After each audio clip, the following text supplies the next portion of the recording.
Hey, Hello, my name is Selena. and my name's Theoni, and you are listening to Piping Hot. You guys, for the second time ever, Yes. Theoni and I are in the same room recording. We're in the same room recording, and I don't know if I'm supposed to look at the camera or at you. I look very, very awkward right now, which is a good thing. I guess people are listening to our voices. Yeah. But No, this is so weird. Like, I feel I know. like... I said this before, but like we have our like recording thing so down that like when we're in the same room, we're like, what do we do? I literally feel so uncomfortable, but I'm also so Yeah. excited. Yeah. Like, it's really fun to be in the same room, I think. Yeah. But yeah, I think I mentioned in one of the other podcast episodes I was coming home to Minnesota. Yeah. So I've been here for a couple weeks now. I have like a week and a half left of my trip. Or Yeah. no, 2 weeks? 2.5?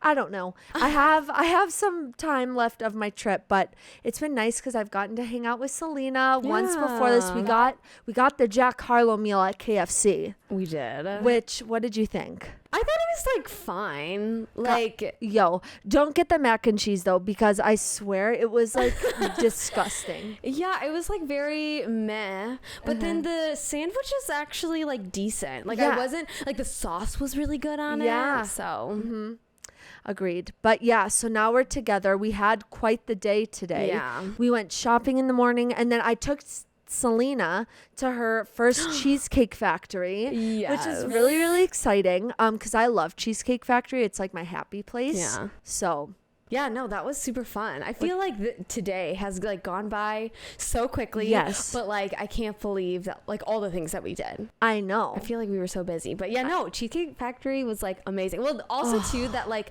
I love cheesecake. So it was just a dream. We got leftovers because literally they gave us so much food. Like, and it's hot outside today. So when you have Yeah. heavy food and it's hot out, I'm just like weird vibes. Yeah. Well, they gave you portions for like 2, Theoni.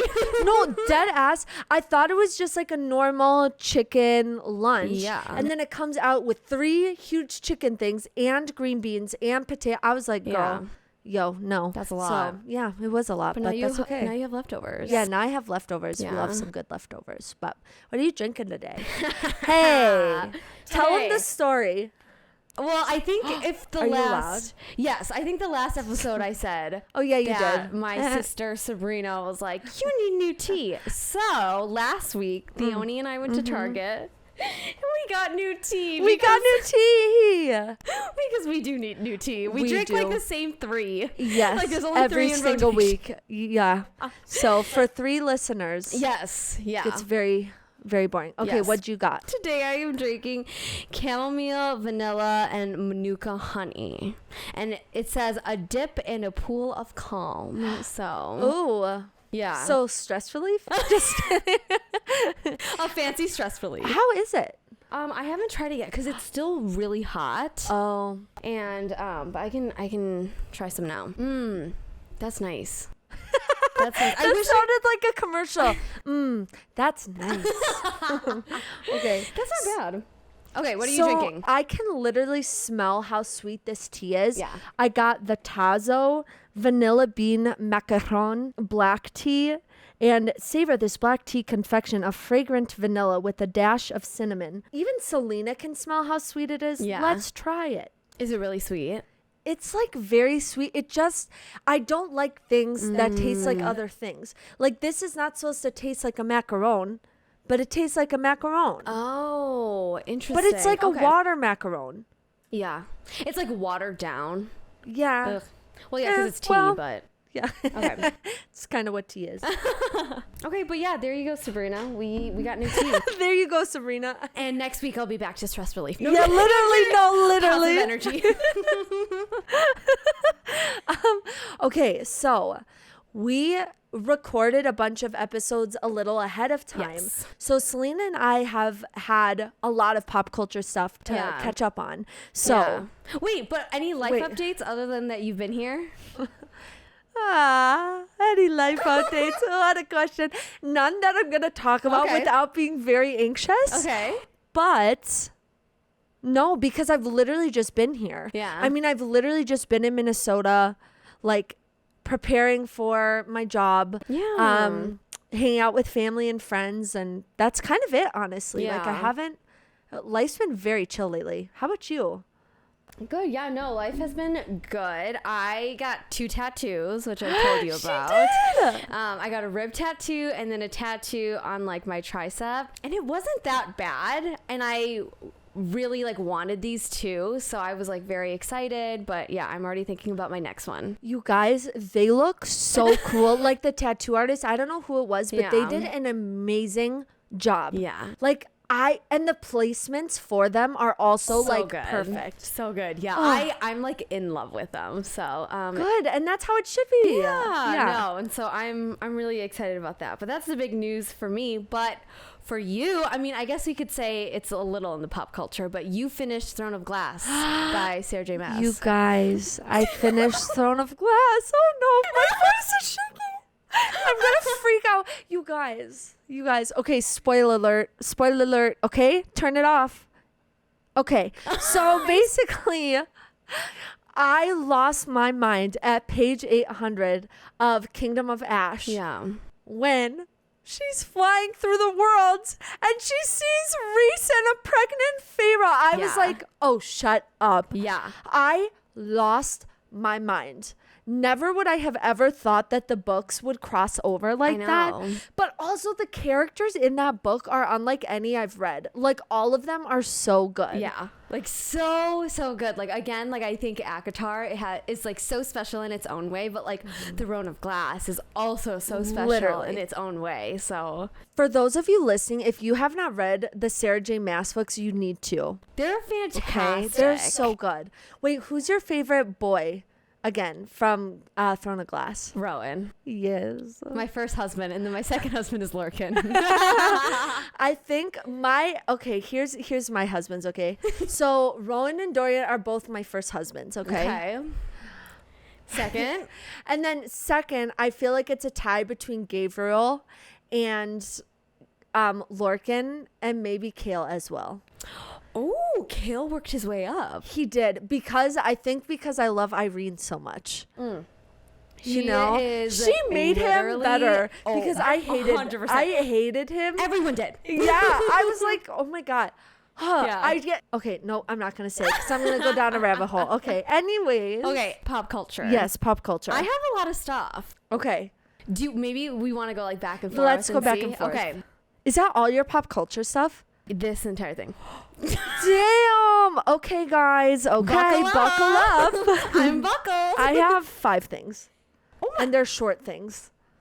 What the heck? Okay. I think I haven't been writing as much as I should have. Yeah. So Okay. go for it. First pop culture thing Yes. is that Theoni and I watched The Last City or The Lost City. I loved it.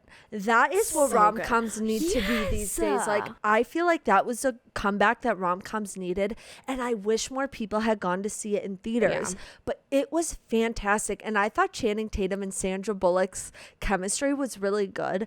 It was so funny. It's Like I so was so funny. surprised how funny it was, and we Yeah. were laughing out loud, and we We were were. rewinding because we were like, "Wait, that was so funny. We need to watch it again," because we were laughing so Yes. loud. Wait, what was the one thing?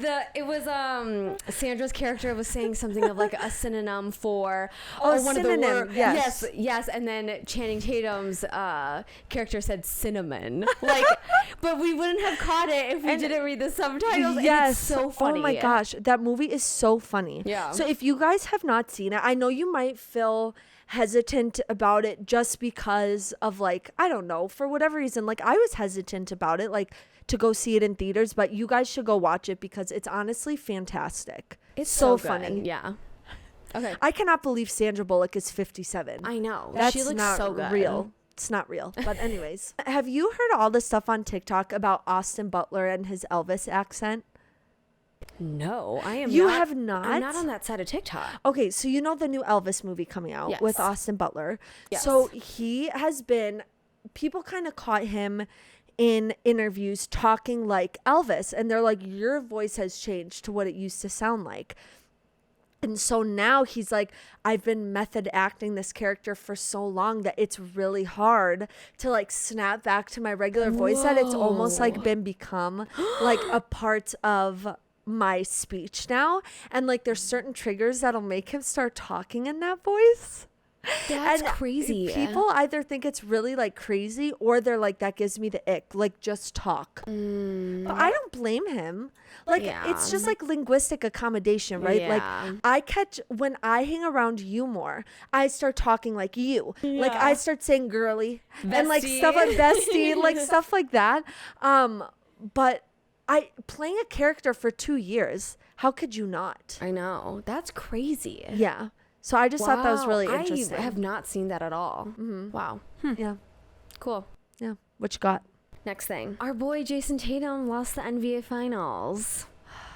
I know. And now that I live in Boston, it would have been great for the Celtics to win. I know. I guess I didn't care that much. Yeah. But I'm heartbroken for Jayson Tatum. Our boy that I know nothing about. I love you. Yeah, no. Yes. I heard that the games are really good, actually, but I think they started losing it towards the end. Yeah. I will say, though, I do like the Warriors just because I like Steph Curry. Me too. Like, I remember when his daughter Riley was younger, they would do like interviews and stuff, and she's so cute. Yeah. And I think that made me like, and I just love him and his wife, like Aisha. Yeah. Like, I think they're just such a good, amazing. They're just cute. I know. You know? They're so amazing. Yeah. But yeah, that's rip Jayson Tatum. I know. No, not rip Jayson. That's not. He's not. He's a lava whale. Yeah. He's still here. Did you see the first pictures of Ryan Gosling as Ken in the Barbie movie? I did. What do you think? That's weird. I'm sorry. I just don't see him as like the picture perfect. Like Margot Robbie as Barbie is perfect. Literally but perfect. But Ryan Gosling, yes, he's super attractive. And like the way they did him up with the blonde hair, like I can see it. But I just feel like there's so many others actors who are like a little more like buff and a little more like very perfect that I'm like, I feel, or perfect in quotes. I'm just trying to trust the process. I know. And I think they did it because like they wanted a big name, right? Because you already have Margot Robbie, like who's going to star across her. So a part of me understands why they went with Ryan, but I'm just like, I don't know if he was the best pick, but maybe he is, like acting wise. So yeah, 100%. I don't know. We'll have to see. Because I know in that movie, like Simu Liu is playing one of the Kens. Didn't you hear that? What? He's playing a Ken, I think. Oh, like a different version of him. I think so. Hilarious. People are predicting the movie's almost going to be like a Truman Show-esque take on Barbie. I love that though. Almost. So I'm glad they're not going to make it just like like it's, I don't know. I'm very curious about that movie, but I definitely want to see it when it comes out. Yeah, same. The next thing that I have is that the actress who plays Penelope, her name is Nicola, I think, posted an Instagram with her and the actor that plays Colin and almost broke the internet because they are the main characters for the next season of Bridgerton. I literally reposted this picture on my Instagram story because we all know that I am a Colin girl. If you listen to the podcast, you know that I love Colin. You love Paulin in general. I love Paulin. And who was I talking to the other day? Someone I was talking to, maybe I was talking to one of my family members, but they were saying that they do not like Penelope. Oh. What? I forget who I was talking to, but they don't like Penelope and they don't really like Colin. So they're like, eh. And I was like, just give it time. They will grow on you. I'm sorry. Look at Colin with his facial hair. He is going to have an Anthony-esque glow up. He better. I'm sorry. He better. He already is. Okay. Can I just read you this Instagram DM Selena sent me, you guys? Yeah. Yes. So I sent her the picture of Colin and Nicola, or Colin and Nicola. I mean, what's his first name? What, like his real name? I know this. Luke. Okay. Luke Newton and Nicola. I sent her the picture and I sent in all caps, I'm sorry, he's so hot. And Selena goes, I very urgently but respectfully declined with all my fucking heart. And I was like, okay, Selena, just give him a chance. I just think he's a lovely. I will give Penelope a chance, not Colin.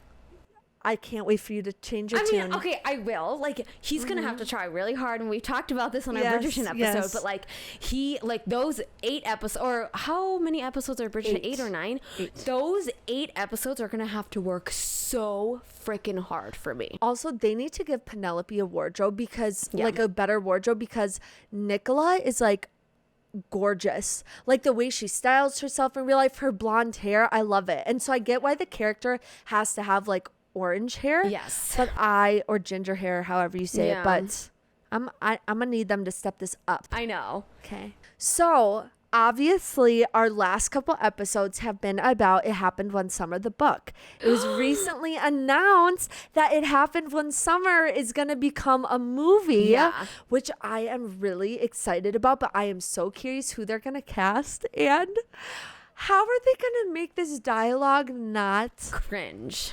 like, we were already dying just reading it and talking about Captain and all this other BS. So now, watching someone actually call someone Captain, I'm gonna throw Or up. be like, I'm going to F the word friend out of your mouth. What? No, Selena. Yeah.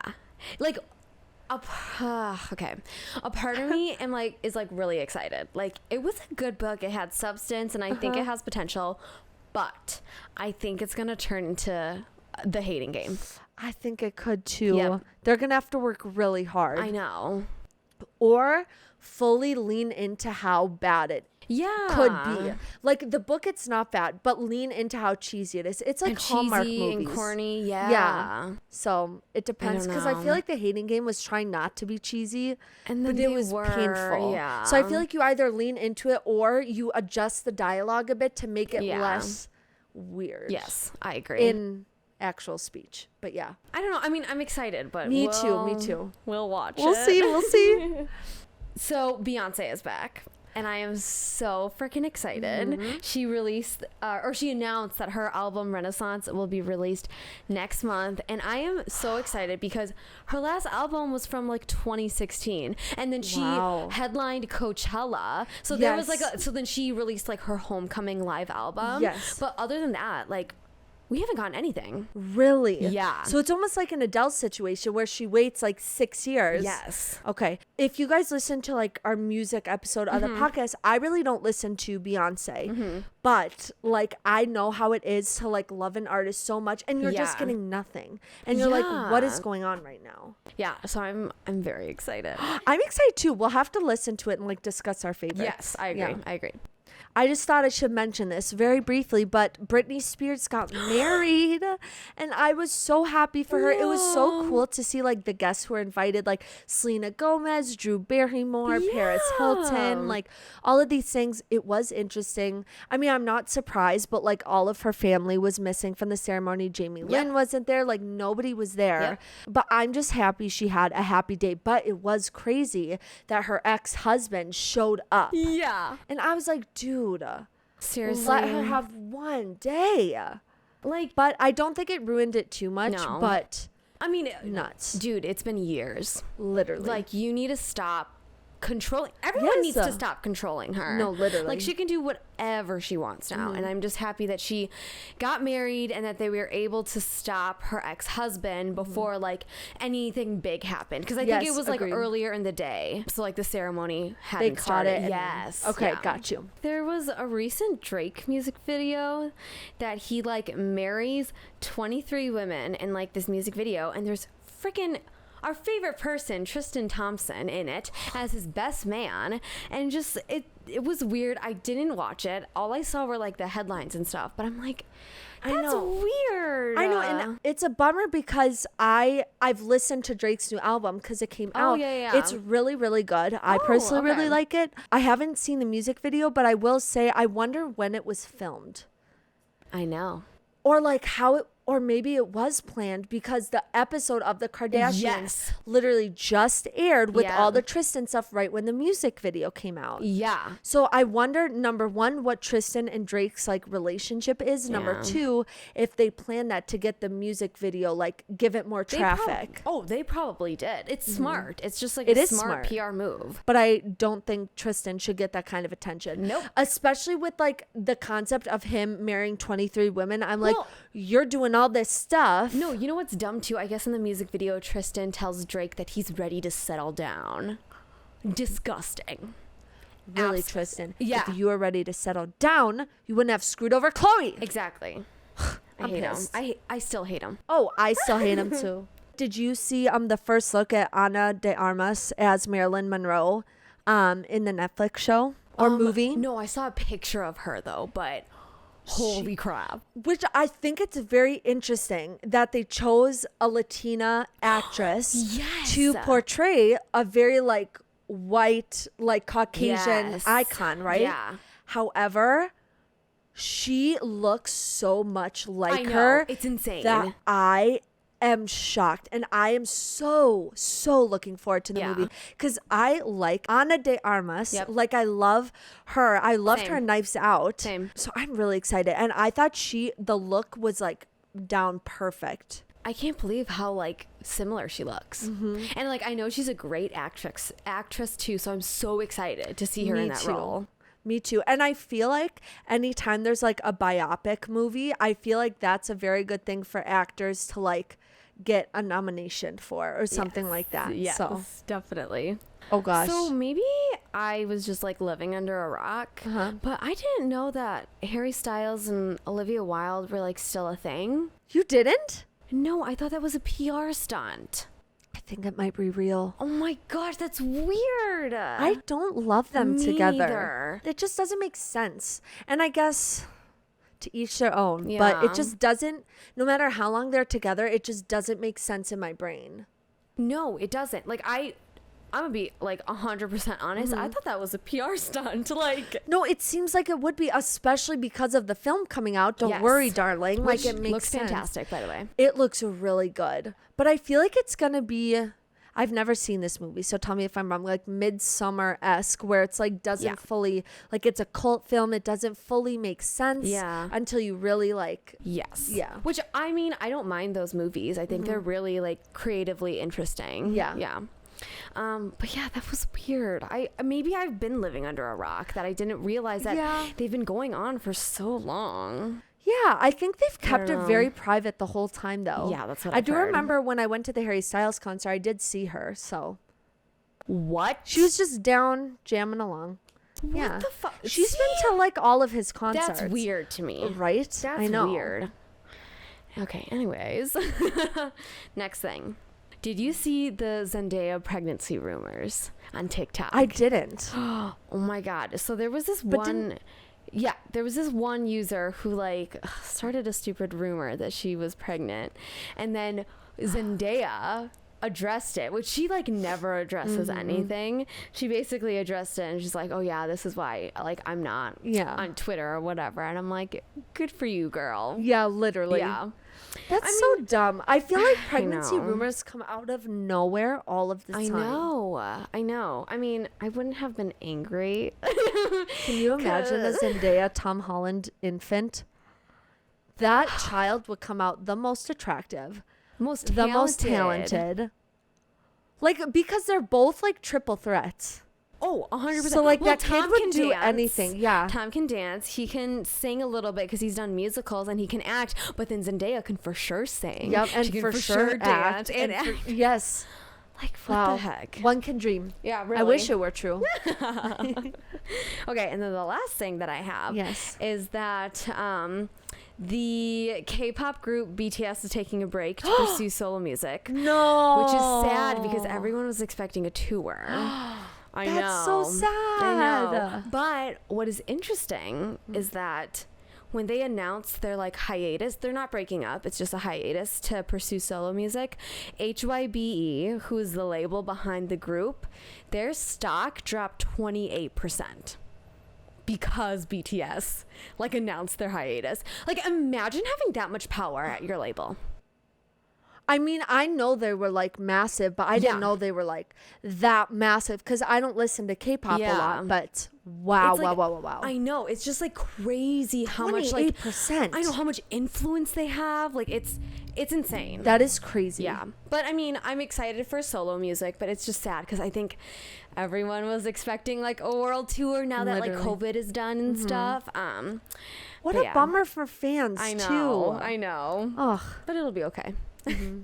Okay, that's all the pop culture that I have. Okay, guys. So I think we're going to go into our topic for the week, which I know last episode we really didn't know what we were going to do. We fully did not know. So we were like, oh, it'll be a surprise. So today we will be talking about the Jennifer Lopez documentary Halftime, which came out a couple weeks ago. Yeah, like early June. Early June. And so we got around to watching it and we have some thoughts. So we're just going to kind of discuss it, what came up, all of those kinds of things. So I guess I can start. Yeah, go for it. Overall, I just need to say that I loved this documentary, and I feel like I am a huge Jennifer Lopez fan after watching this. Really? It literally made me cry multiple times. Oh my gosh. I don't know if it's because I've been like extra emotional. I told you earlier today, I was like, I've been extra emotional lately.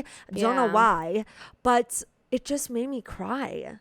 That's interesting. Okay. Yeah. What are your overall thoughts? You hated it, didn't you? No, I didn't hate it. I just, in my opinion, I thought the documentary was just like a little too dramatic for me. Okay, there's one part I put at the end when I was like, I'm sorry, it's supposed to be serious, but I'm literally laughing. I mean, I understand that they have to like play up like the events and play up the stakes to like make it interesting, but I was just like, we can just like chill a little bit, you know?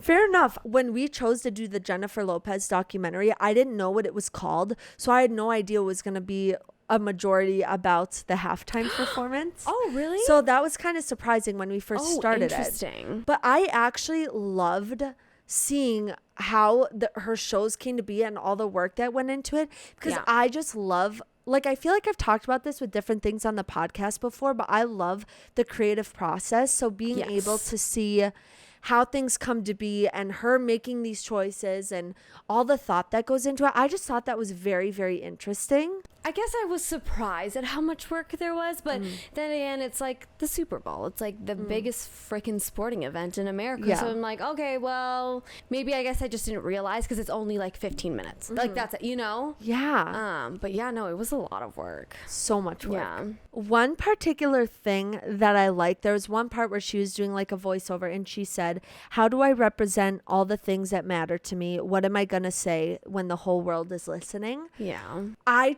Okay, of course that was like cheesy and dramatic or whatever, but I just think that's so interesting to think about as someone who's like as iconic as J-Lo and like in such a position of power as her. It's like really everything you do is under scrutiny. So like, what are you going to do with that like attention? Because some people use it so poorly, and I can't imagine having the pressure as someone like that. But I think it's just, I don't know. I really love that because the thought that must go into it is like crazy. Yeah. And again, I think it's just like going through and watching her creative process for this performance. It just like made me appreciate her work ethic. Yeah. Like watching this documentary, I like very much related to J-Lo and like the perfectionism that she had when putting this performance together. And like she was trying to make it as best as she could with all of the obstacles that she had, and she was like hard on people, and she was hard on like the NFL executives that were telling her this and that, but like at the end of the day she was like hardest on herself, which was crazy because she kept saying like, I don't want to let anyone down. I know. And that's something I wrote later in my notes, but I relate to J-Lo in that way where it's like sometimes I'm not a perfectionist for myself, I'm a perfectionist for other people. Yep, same. And I can't imagine that already what I feel like that on a day-to-day to be doing it on a stage as big as that or in the limelight as much as she is. Yeah. Crazy. I can't even fathom how that feels. Yeah, I know. Okay, another thing I thought was interesting, which I did love hearing about her background and where she grew up and her family. Like, I love the focus on that. What I thought was so interesting is that she was told, like, by her mom, like, oh, you're not the singer, you're the dancer or the athlete. And her sisters were the singer. And now she's very much like the triple threat, which I thought was very, very interesting. A while back, I heard through the grapevine that like she wasn't the best singer. So like I'm kind of like not surprised when like her mom had told her that, and when she said it in the documentary, because I already kind of heard like some rumors that like she wasn't the best of singers, like she's a dancer first, you know, and so I was like, oh, okay, that makes sense. But I do agree. It's funny because like in the documentary, we get kind of her early child life where she was like dancing first, right? And then she wanted to act, and then she got so good at all of that, she's like, oh, I want to sing. Yeah, like this is what I was going to tell you at Cheesecake Factory earlier. But I didn't want to bring it up then. But I relate to J-Lo when she said, I want to do all the things. Yeah. Like, why not? If I'm doing this, why not do all the things? Exactly. And honestly, go her, because she's been successful in all of the things. Yeah. So I relate to that a lot, because I feel like as creative as I am, I want to do all the things, you know? Yeah. Like, why not? And I think it's really cool, too, because we get background that she grew up with musicals, which I feel like is such a pipeline for so many celebrities. It is, though. You know, and so I could definitely understand why she wants to conquer all three, because that's what she grew up with. Yes, exactly. One thing I thought, well, I guess I had a question about that wasn't really explained, which again, this is very, very personal to her, so I understand why it wasn't brought up. But I know she said that at 18, she got in a fight with her mom, and that's when she left, and that's when she started getting her roles and like working her way up. Yeah. But then you see later in the documentary, like her being around her family and very close with her family. So I'm just curious what that process looked like for healing that argument, when it happened, how it happened, which obviously I'm sure that's very personal to her. So I understand like not wanting to share all the nitty gritty details about that. But I just thought that was an interesting change that I saw. I mean, I understand where like J-Lo was coming from, being so frustrated like with her mom and like leaving and doing whatever she wants to do, right? I mean, teenagers, you know, like I was like that as well, kind of just like doing whatever I want to do. But yeah, I wonder what it looked like, because it seemed at I think it was Thanksgiving or whatever. Yes, they seemed fine. So I wonder how they had healed that, how they had addressed it. But I mean, I'm happy that she was able to restore that relationship. Yeah, no, me too, because it's not easy to do. Oh, it's no. really not easy to do. It was kind of surreal to watch this documentary and think of it as a time before COVID. So it was so weird, because it happened in February of 2020, and then COVID happened in March. So it was just so weird to like see how the world was again. Like it was kind of just surreal. It's hard to fathom a world before COVID. I know. Ugh, I hate, even honestly, I'm so over talking about COVID. Like I don't even want to think about it. I know I have to, and I know whatever, but it's just changed so much. I know. Yeah.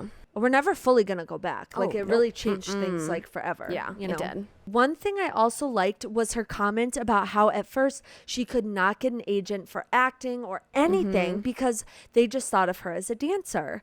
And I just think that is so interesting that I don't know. I feel like throughout the whole thing, I really did, cheesy or not, I got an idea of how hard of a worker she is and how much of like a hustler it is. Yeah. Or she is. She just works so hard, and she was like, okay, I can't get an agent, that I'm going to go get roles on my own until someone takes me seriously. And then eventually she got the role of Selena, and there you go. Yeah. I mean, it was crazy. She really started from the bottom. She and did. Now she's at the top. She started from the bottom. Now she's here. Yeah. But no, again, her work ethic, like I think she's the hardest on herself than anyone else, even though, you know, you can argue that maybe her mom was like really hard on her, but like I think she's really hard on herself. Yeah, it's kind of crazy, like her trajectory of like success. I think it's really, as cheesy as it sounds, it's very inspirational to watch someone go from like literally this like nothing to everything. Like it's crazy how that happens for some people if you just happen to be at the right places at the right time, get the right opportunities, push yourself, do the work. Like, I mean, it takes talent, but it also takes timing. Like 100%. It's the right people as well. Like you can work as hard as you want, but if you're not there at the right time, if you're not meeting the right people, like it just doesn't line up, which is and that's why I think it's so crazy, because like J-Lo had like everything, kind of lined up, and that's like why she's here today, you know. 100%. I didn't expect this to be such a big part of it, but her role in Hustlers. Me neither. What did you think of all of that? I really liked it. Well, because it was so woven with her practice time and her prep for the halftime show that a part of me understood, because not only was she prepping and rehearsing for this show, but she was also in the middle of award season. Yeah. Like, holy crap. I can't, because like she was talking about, you need to do the award circuit to get like the panels or whatever to get their attention. Yep. I will say, I think it's hard because I think sometimes if you're doing things for awards, you can lose the excitement for the work very, very quickly. Yeah. But I will say it made me cry a little when she did not win did not win the Golden Globe, and then also did not even get an Oscar nomination because her team, she kept talking, they've been here with me since the beginning. She wanted to do it for them. Her family was so excited.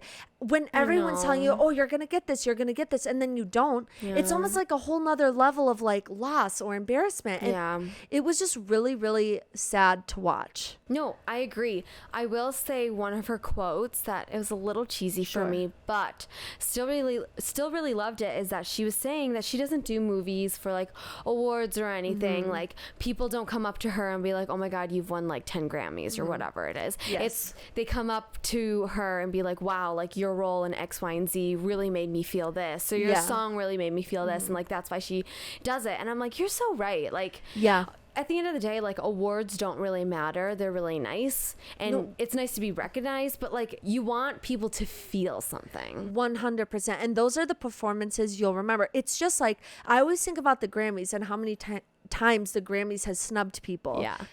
Example A, Ariana Grande. Yeah. Constantly getting snubbed. And she hasn't even gone the past couple years because she's like, why? Yeah. I'm not going to get anything. Yeah. Still blows my mind. Positions won, not one thing. Yeah. But I'm not going to go down that road. But anyways. Yeah. Awards can be a very tricky thing. Yeah.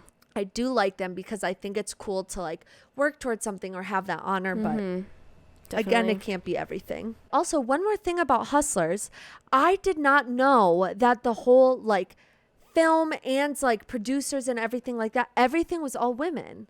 Yeah. I did not know that. Really? But I thought that's so cool. Isn't that awesome? Yeah. I love that. And I love that was kind of something that they talked on press tours too, because it's so rare, which it shouldn't be, you know, but I loved it that it was like it was just an all women run. Yeah. Like, yeah, fucking get it. Did you see that movie when it came out? I did not. I still need to. Okay, you should see it because I walked out of there feeling like it was okay. Oh, but I will say what the message was going for and the acting I thought was really, really good. I didn't personally love it, but it was like objectively like a really good film, I thought. I read the article that the movie was based on from the original. Really? Yeah, from the original journalist and from the original like ladies. Yeah. Wow. So, yeah. How was that? It was such a good article. Like, I have to read it. Yeah, it's so good. I'll send it to you. Okay. Sounds good. I love that A-Rod was completely cut out because I know for a fact he was there the entire time. He was. They did everything, and J-Lo was like, "Nope, I'm cutting you out of this entire documentary." Yes, and honestly, good for her because I really think she wanted this focus again to be about her because even she talked about in the media, it's almost like her relationship history was more well known than her accomplishments. Yeah. And I can feel how frustrating that is. She's like, I'm working my butt off, but all people care about is who I'm dating. I know. Yeah. So I'm kind of glad she did that, not only because it put more attention on her, but also because by A-Rod. Yeah, he is. But also, can we talk about that random Ben Affleck cameo? That was so weird. You could have done without it. Like, it was just so weird. He didn't say anything so profound. Exactly. Or important. Exactly. Because they had the one other guy. I forgot who it was, but he came in a few times. Ben Affleck said one thing. Who was the other guy?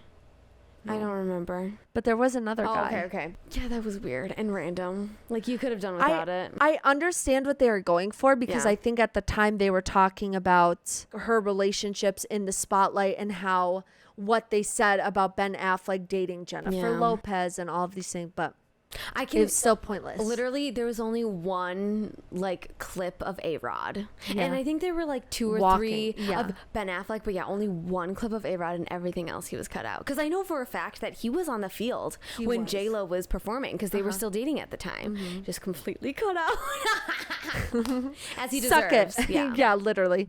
I remember when Shakira and J-Lo were announced as the performers, I was so excited. I was like, this is so cool. Like, this is like such a good idea to have like the 2 of them. Like, they're going to put on, because both of them are fantastic performers. I feel like above anything else. So like, I was so excited to see that. But then hearing J-Lo talk about like, we have this amount of time. They've never had multiple people headline before, and now they're telling me to have 2 Latinas like headline it, and she was like very pissed about that. I had never thought of that perspective. I don't have a lot to say about it, but it definitely did make me think twice about it, because I never thought to think about like how that could be perceived as insulting, because as a viewer I was like, oh, I'm so excited.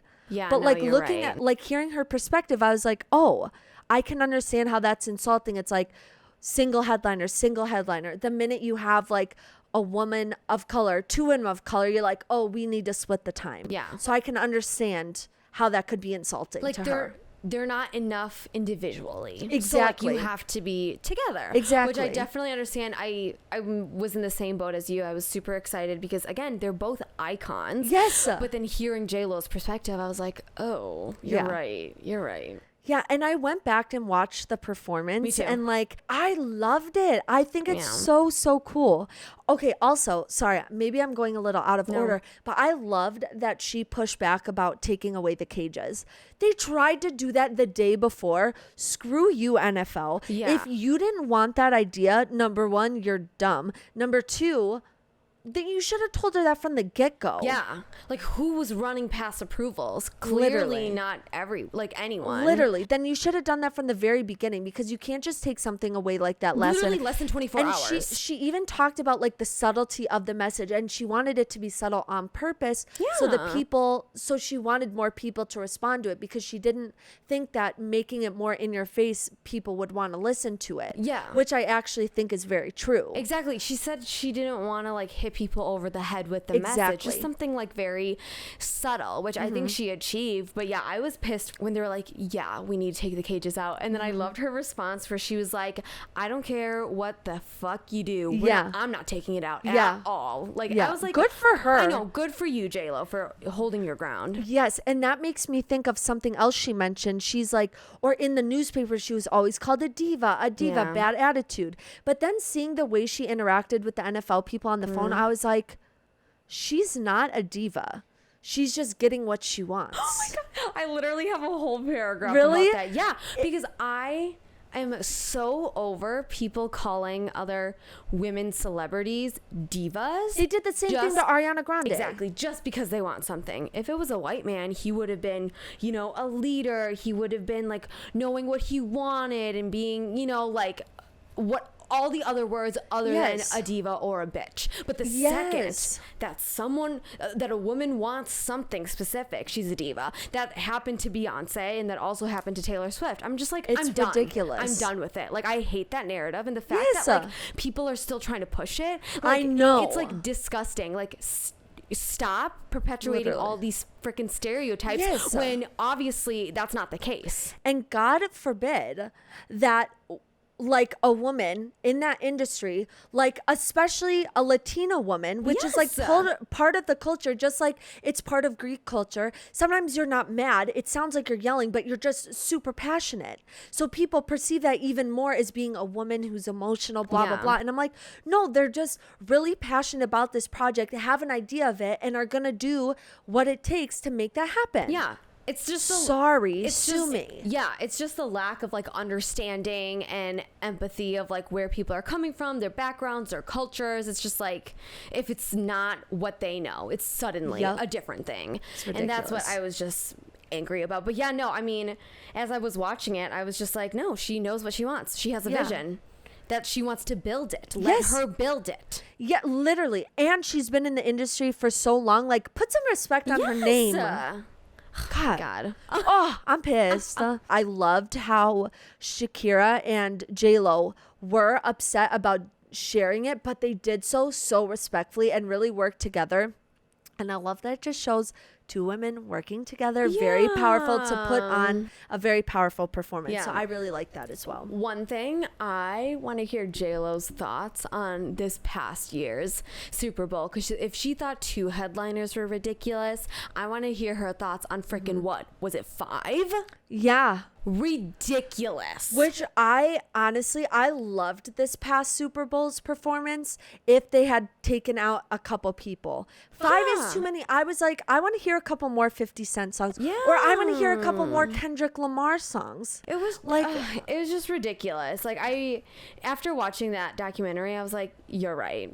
The NFL is trying to pull something, trying to get multiple people for something, their strategy or whatever. And I'm just like, to pull in more viewers. Exactly. And I'm just like, it doesn't look good. Like, yes. And literally Kendrick Lamar was thrown in for the younger audience. Yeah. It didn't make sense to have him there with all these people who have been, I'm not saying I loved Kendrick Lamar's part, but again, you have 50 Cent, Eminem, Mary J. Blige, right? Mary J. Blige? Yeah. Okay, it was. Okay. Dr. Dre. Who else? Dr. Dre. Those people were all early 2000s, like 90s, whatever, like rappers, like they have been in the industry for so long. Kendrick Lamar, I feel like, is maybe the past maximum last 10 years. So it just, again, they're just trying to do what will get the viewers, which I understand that from like a marketing perspective. But at the same time, the Super Bowl halftime performance is supposed to be icons. Yeah. So just have an icon. Yeah. I would rather have them perform like the whole show. But then you give Justin Timberlake a whole whatever. Yeah. Well, because he's a white man. A white man? No! Oh my man, I love it. But yeah, honestly, and maybe this shows places where I lack getting information, but really this documentary just made me think about a lot. And like we're even talking, you just realize how far these things go. Can I just say that I freaking love Paris, who was the choreographer for J-Lo. Yes. She's amazing. She seemed like such a cool person, but also her choreography is insane. Chef's kiss. Well, have you seen, she's the choreographer for The Royal Family on YouTube? No, I've never seen that. Oh my God, Theoni, after this, we're going to watch YouTube videos. Great. It's freaking fantastic. I love her. And then when I heard that she was doing the choreography for like, J-Lo's, I was like, oh my God, now I have to watch it. The one thing I love, which is like the juxtaposition of like slow and fast parts or like sharp or soft parts. And I feel like that's something she did really well in this choreography. Like there were parts where it was slow and very minute moments with the shoulders. I think of that specifically. And then there's other parts when they're like boom, boom, cha, cha. And I'm like, holy crap. Yeah. Oh, it's so good. Cool. Yeah. Okay. I died at the parts of them shooting Marry Me. Oh, me too. I was like, cringe. I did not. I literally had like a trauma response. I was like, Same. oh my God, is an extension going to fall out? Like, I don't. Oh my God. An extension. No, because I think this documentary also reminded me that J-Lo has a lot of movies. Like, she is a fantastic actress. Yes. Besides Marry Me. But I was like, oh my God, her movies are classics. Yes. Like, she did such a good job. But even Marry Me, she was acting okay. But even watching this documentary, I was like, oh, you were literally playing yourself. Yeah. Again, she's like a triple threat. It's crazy. She is. Okay, this is a cheesy quote. Okay. But I love it. She said, no is not an answer. It's an opportunity.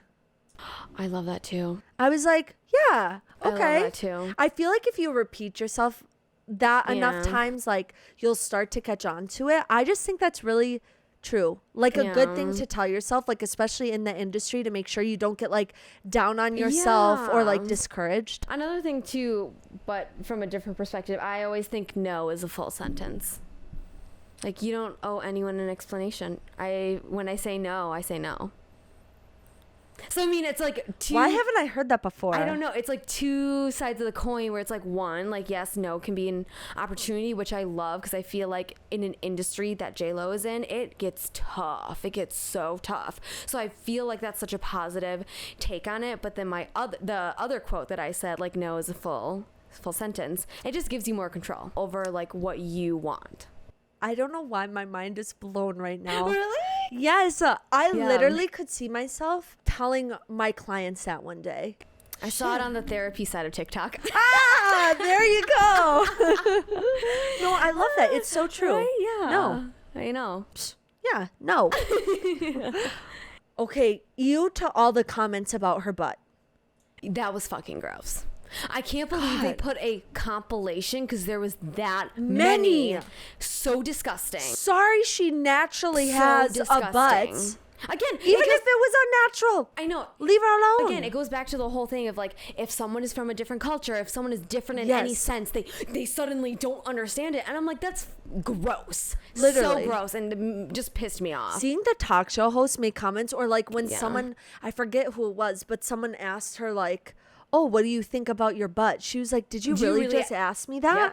I was like, fair, because what do you say to that? Yeah. What do you think about your butt? I don't know. It's a part of my body. You wanted to cut her off? Like, I don't, like, oh my God. It's just ridiculous. Literally ridiculous. It makes me sick. I know. And I'm glad our world has come far where it's like, if someone said that now, it would be like, yeah, literally. No. Although I hate cancel culture. Humstever. Sometimes I'm glad that it's not allowed. Yeah. Sometimes it's necessary.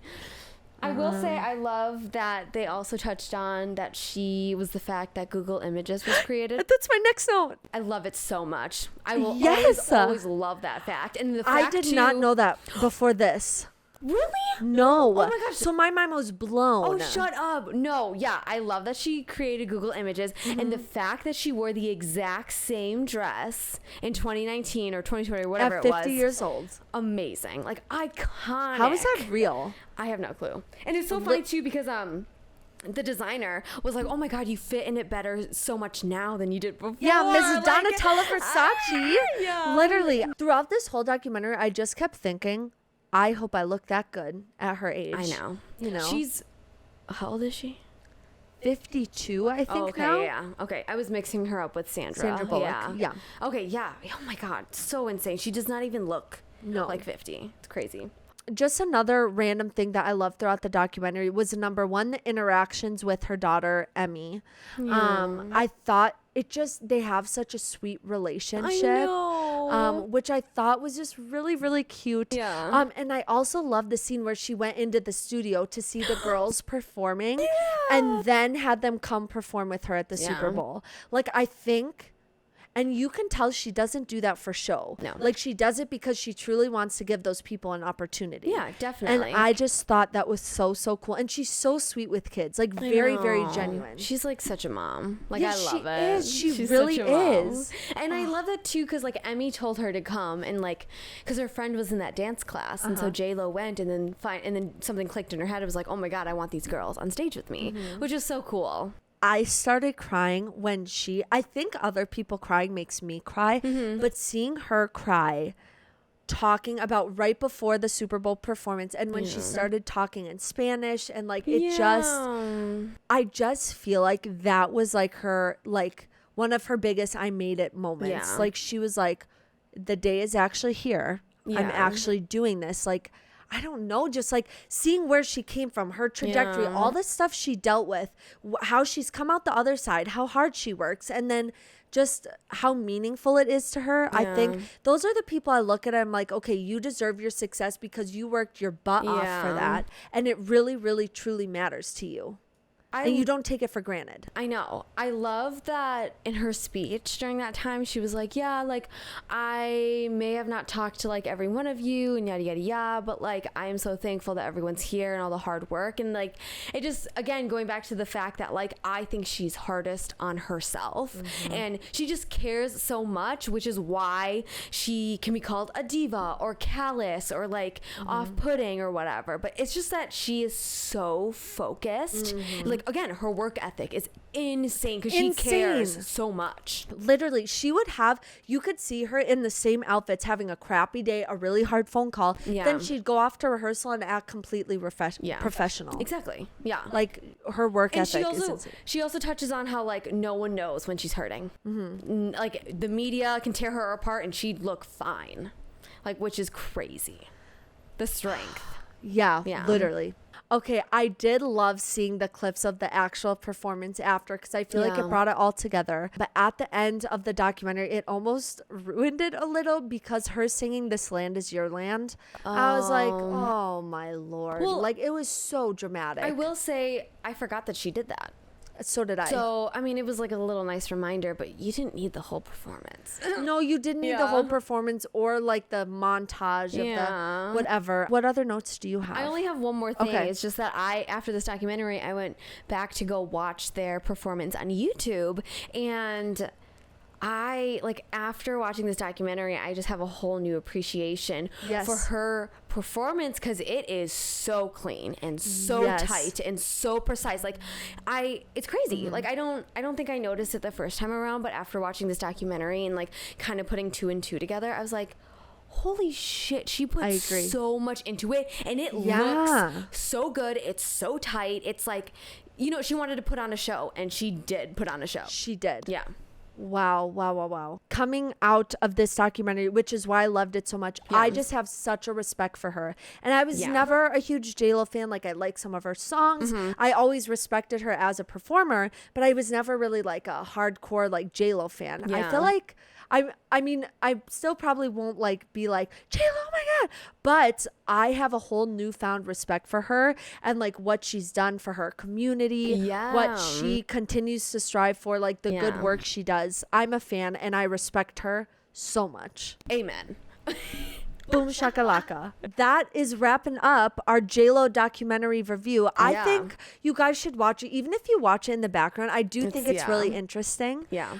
Especially if you love the creative process. I think it'll be really cool to watch that. But do you want to tell them about our topic for next week? Yes. Next week, we will be discussing Harry Styles' newest album, which Theoni and I haven't listened to yet. I think we've heard like some of his songs here and there, but we haven't listened all the way through. So I'm really excited because I've been hearing stuff here and there, but I'm excited too. And my friends who are even bigger fans than I am, they told me that my song that fits my vibe is Daylight, I think it's called. Oh. So you'll have to listen and tell me if it's true. Okay. And I'll try to see what song is your vibe too. But, okay. Yeah. Sweet. Well, thank you guys for listening. It was so fun to record in person. Yes, I know. I love it. And we will see you guys next week. Bye.